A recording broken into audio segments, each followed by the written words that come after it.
Good afternoon. I want to speak today to the unfolding situation in Afghanistan, the developments that have taken place in the last week, and the steps we're taking to address the rapidly evolving events.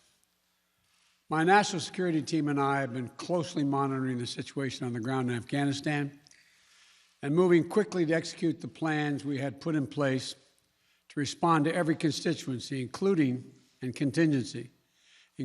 the rapid collapse we're seeing now. I'll speak more in a moment about the specific steps we're taking, but I want to remind everyone how we got here and what America's interests are in Afghanistan. We went to Afghanistan almost 20 years ago with clear goals. Get those who attacked us on September 11, 2001, and make sure al-Qaeda could not use Afghanistan as a base from which to attack us again. We did that. We severely degraded al-Qaeda in Afghanistan. We never gave up the hunt for Osama bin Laden, and we got him. That was a decade ago. Our mission in Afghanistan was never supposed to have been nation building. It was never supposed to be creating a unified, centralized democracy. Our only vital national interest in Afghanistan remains today what it has always been: preventing a terrorist attack on America's homeland. I've argued for many years that our mission should be narrowly focused on counterterrorism, not counterinsurgency or nation building. That's why I opposed the surge when it was proposed in 2009 when I was vice president. And that's why, as president, I'm adamant we focus on the threats we face today in 2021, not yesterday's threats. Today, the terrorist threat has metastasized well beyond Afghanistan. Al-Shabaab in Somalia, al-Qaeda in the Arabian Peninsula, al-Nusra in Syria, ISIS attempting to create a caliphate in Syria and Iraq, and establishing affiliates in multiple countries in Africa and Asia. These threats warrant our attention and our resources. We conduct effective counterterrorism missions against terrorist groups in multiple countries where we don't have permanent military presence. If necessary, we'll do the same in Afghanistan. We've developed counterterrorism over-the-horizon capability that will allow us to keep our eyes firmly fixed on the direct threats to the United States in the region and act quickly and decisively if needed. When I came into office, I inherited a deal that President Trump negotiated with the Taliban. Under his agreement, U.S. forces would be out of Afghanistan by May 1, 2021, just a little over 3 months after I took office. U.S. forces had already drawn down during the Trump administration from roughly 15,500 American forces to 2,500 troops in country. And the Taliban was at its strongest militarily since 2001. The choice I had to make as your president was either to follow through on that agreement or be prepared to go back to fighting the Taliban in the middle of the spring fighting season. There would have been no ceasefire after May 1. There was no agreement protecting our forces after May 1. There was no status quo of stability without American casualties after May 1. There was only the cold reality of either following through on the agreement to withdraw our forces or escalating the conflict and sending thousands more American troops back into combat in Afghanistan, lurching into the third decade of conflict. I stand squarely behind my decision. After 20 years, I've learned the hard way that there was never a good time to withdraw U.S. forces. That's why we're still there. We were clear-eyed about the risks. We planned for every contingency, but I always promised the American people that I would be straight with you. The truth is, this did unfold more quickly than we had anticipated. So what's happened? Afghanistan political leaders gave up and fled the country. The Afghan military collapsed, sometime without trying to fight. If anything, the developments of the past week reinforced that ending U.S. military involvement in Afghanistan now was the right decision. American troops cannot and should not be fighting in a war and dying in a war that Afghan forces are not willing to fight for themselves. We spent over $1 trillion. We trained and equipped an Afghan military force with some 300,000 strong, incredibly well equipped, a force larger in size than the militaries of many of our NATO allies. We gave them every tool they could need. We paid their salaries, provided for the maintenance of their Air Force, something the Taliban doesn't have. Taliban does not have an Air Force. We provided close air support. We gave them every chance to determine their own future. What we could not provide them was the will to fight for that future. There's some very brave and capable Afghan special forces units and soldiers. But if Afghanistan is unable to mount any real resistance to the Taliban now, there is no chance that 1 year, 1 more year, 5 more years, or 20 more years of U.S. military boots on the ground would have made any difference. And here's what I believe to my core. It is wrong to order American troops to step up when Afghanistan's own armed forces would not. The political leaders of Afghanistan were unable to come together for the good of their people, unable to negotiate for the future of their country when the chips were down.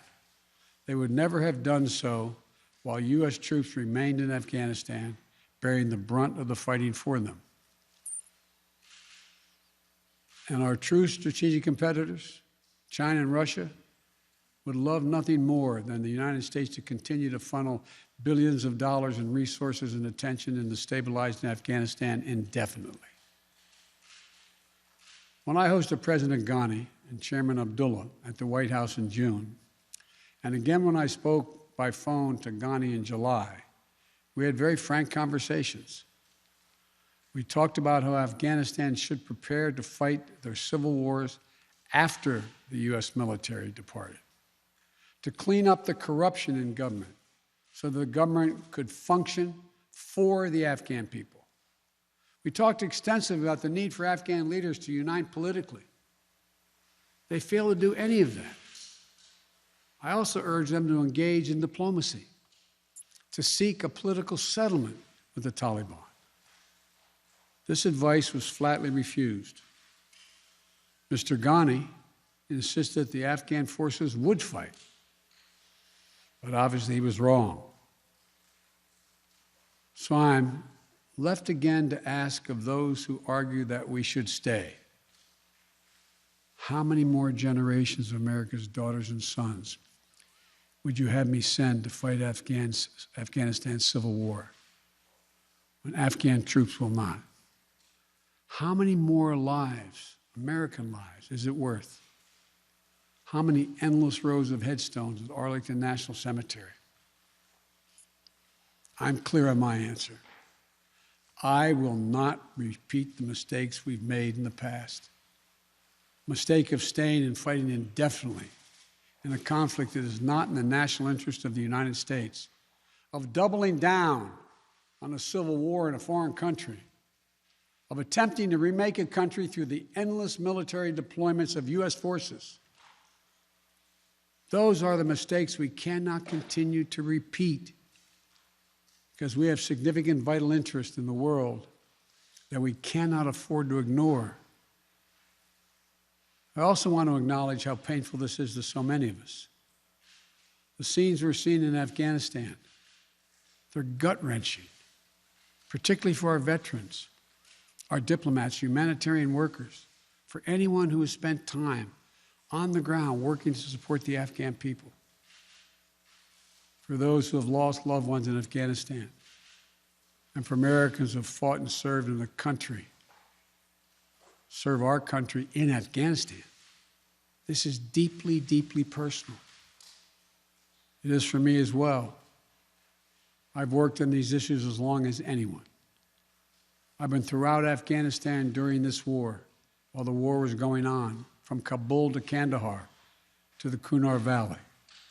I've traveled there on 4 different occasions. I've met with the people. I've spoken to the leaders. I spent time with our troops. And I came to understand firsthand what was and was not possible in Afghanistan. So now we're focused on what is possible. We will continue to support the Afghan people. We will lead with our diplomacy, our international influence, and our humanitarian aid. We'll continue to push for regional diplomacy and engagement to prevent violence and instability. We'll continue to speak out for the basic rights of the Afghan people, of women and girls, just as we speak out all over the world. I've been clear that human rights must be the center of our foreign policy, not the periphery. But the way to do it is not through endless military deployments. It's with our diplomacy, our economic tools, and rallying the world to join us. Now, let me lay out the current mission in Afghanistan. I was asked to authorize, and I did, 6,000 U.S. troops to deploy to Afghanistan for the purpose of assisting in the departure of U.S. and allied civilian personnel from Afghanistan, and to evacuate our Afghan allies and vulnerable Afghans to safety outside of Afghanistan. Our troops are working to secure the airfield and to ensure continued operation of both the civilian and military flights. We're taking over air traffic control. We have safely shut down our embassy and transferred our diplomats. Our diplomatic presence is now consolidated at the airport as well. Over the coming days, we intend to transport out thousands of American citizens who have been living and working in Afghanistan. We'll also continue to support the safe departure of civilian personnel, the civilian personnel of our allies who are still serving in Afghanistan. Operation Allies Refugee, which I announced back in July, has already moved 2,000 Afghans who are eligible for special immigration visas and their families to the United States. In the coming days, the U.S. military will provide assistance to move more SIV-eligible Afghans and their families out of Afghanistan. We're also expanding refugee access to cover other vulnerable Afghans who worked for our embassy. U.S. non-governmental agencies, or U.S. non-governmental organizations, and Afghans who otherwise are at great risk, and U.S. news agencies. I know there are concerns about why we did not begin evacuating Afghans civilians sooner. Part of the answer is some of the Afghans did not want to leave earlier, still hopeful for their country. And part of it because the Afghan government and its supporters discouraged us from organizing a mass exodus to avoid triggering, as they said, a crisis of confidence. American troops are performing this mission as professionally and as effectively as they always do, but it is not without risks. As we carry out this departure, we have made it clear to the Taliban, if they attack our personnel or disrupt our operation, the U.S. presence will be swift and the response will be swift and forceful. We will defend our people with devastating force if necessary. Our current military mission will be short in time, limited in scope, and focused in its objectives. Get our people and our allies as safely as quickly as possible. And once we have completed this mission, we will conclude our military withdrawal. We will end America's longest war after 20 long years of bloodshed. The events we're seeing now are sadly proof that no amount of military force would ever deliver a stable, united, secure Afghanistan, as known in history as the graveyard of empires. What's happening now could just as easily happen 5 years ago or 15 years in the future. We have to be honest. Our mission in Afghanistan has taken many missteps, made many missteps over the past 2 decades. I'm now the 4th American president to preside over war in Afghanistan, 2 Democrats and 2 Republicans. I will not pass this responsibility on to a 5th president. I will not mislead the American people by claiming that just a little more time in Afghanistan will make all the difference. Nor will I shrink from my share of responsibility for where we are today and how we must move forward from here. I am President of the United States of America, and the buck stops with me. I'm deeply saddened by the facts we now face, but I do not regret my decision to end America's warfighting in Afghanistan and maintain a laser focus on our counterterrorism missions there and other parts of the world. Our mission to degrade the terrorist threat of al-Qaeda in Afghanistan and kill Osama bin Laden was a success. Our decades-long effort to overcome centuries of history and permanently change and remake Afghanistan was not, and I wrote and believed it never could be. I cannot and will not ask our troops to fight on endlessly in another country's civil war, taking casualties, suffering life-shattering injuries, leaving families broken by grief and loss. This is not in our national security interest. It is not what the American people want. It is not what our troops, who have sacrificed so much over the past 2 decades, deserve.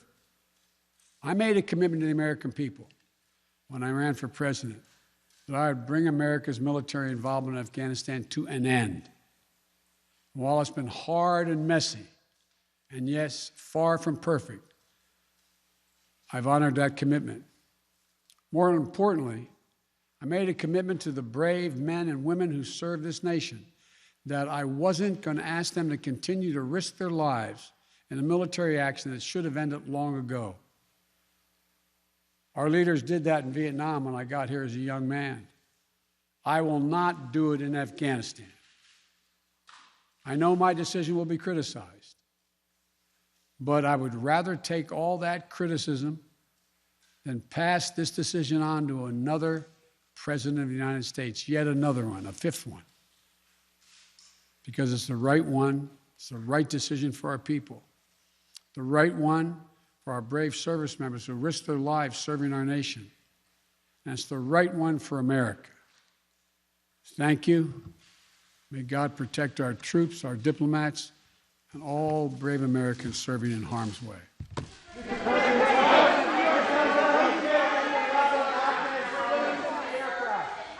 Mr. President, what do you make of the Afghans clinging to the aircraft?